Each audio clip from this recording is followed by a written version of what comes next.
আপনারা গেছেন নি জয়নাগরে আমরা গিয়ে গেছেন তখন তো আপনি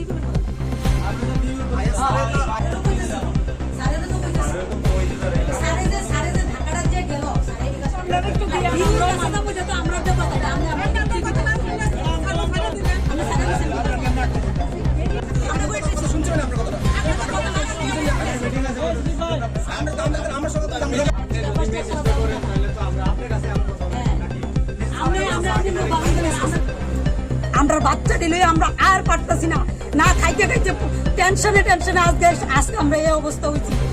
আমরা সমাজের প্রতিটি মানুষ আমরা পেছনে দাঁড়ান, এইসব অফিসার এইসব আধিকারিকের বিরুদ্ধে আমরা দাঁড়ান। আমাদের কাছে একটা রিকোয়েস্ট, সমস্ত টপ টু বটম প্রত্যেকটি আধিকারিক আমরা ধ্বংস করছে। পুলিশ ডিপার্টমেন্ট কি ভালো? পুলিশ ডিপার্টমেন্ট ভালো না। আমরা এই 52 দিনের আন্দোলনে পুলিশ ডিপার্টমেন্টে এই কুমারের মধ্যে বাড়ি দিছে। আমরা কোন পথে যাইতাম? আমরা কত ধৈর্য ধরতাম। এখন আপনারা কি আশা পেয়েছেন পুলিশের কাছ থেকে? পুলিশের কাছে পুলিশ আমাদের হাইতে সুপ্রিম কোর্টে দিতাম। আমরা কই যাবো না যাবো সেটা পুলিশের ব্যাপার না, আমরা ধাপে ধাপে আগামো।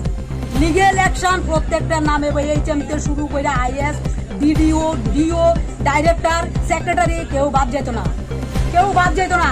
এই চাকরির মধ্যে যাদের যাদের সই আছে, যারা ইনভলভ আছে, প্রত্যেকের নামে কেস দিব।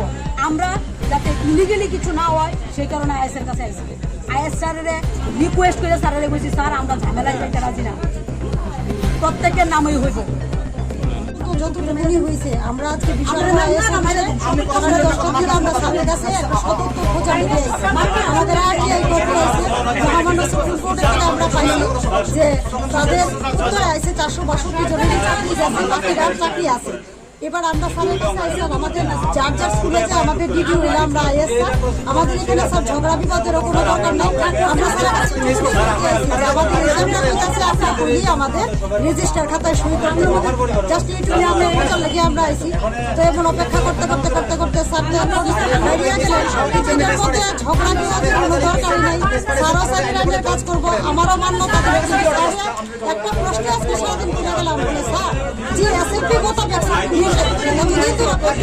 সবাই মানুষ জানছে, মিডিয়াতারাও গেছে, আমরা চাকরি গেছে। আজকে তো ওইটাও মিথ্যা, আমাদের চাকরি বহাল তবিয়তে ঠিকই আছে। আজকে আপনারা কেন আইছিলেন? আমরা আজকে শুধু আইছি যে আমরা স্কুলে স্কুলে রিজয়েনিং আমাদের এই চামড়া করতেছে কাগজ রাখতো না, স্যারে বলে আমরা সই করাই অ্যাটেন্ডেন্সে রিজয়েন করাই। আমাদের তো চাকরি গেছে না, 462 জন গেছে। এটার খণ্ডপূজার লিখে স্যারের কাছে আইছি, তো স্যারে বললো স্যারে এটা পারতো না। আমরা বললাম স্যার তুলে আমরা টার্মিনেশন দিয়ে দেন।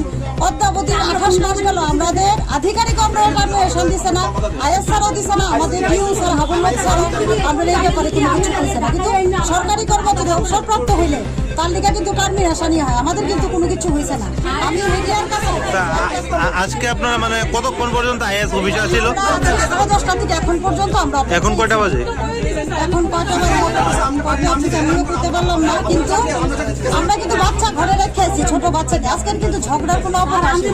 আমরা স্যারের সাথে উঠে গেছি, স্যার আপনি আমরা স্কুলে জানাই দেন যে আমরা যাতে। আজকে কি আপনারা মানে আইএস এর পূর্বে জানাই আইছিলেন আজকে আইবেন বা এমন?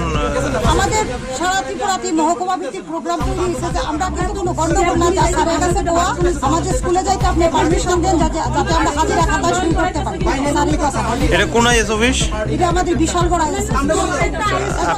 আরো আপনাদের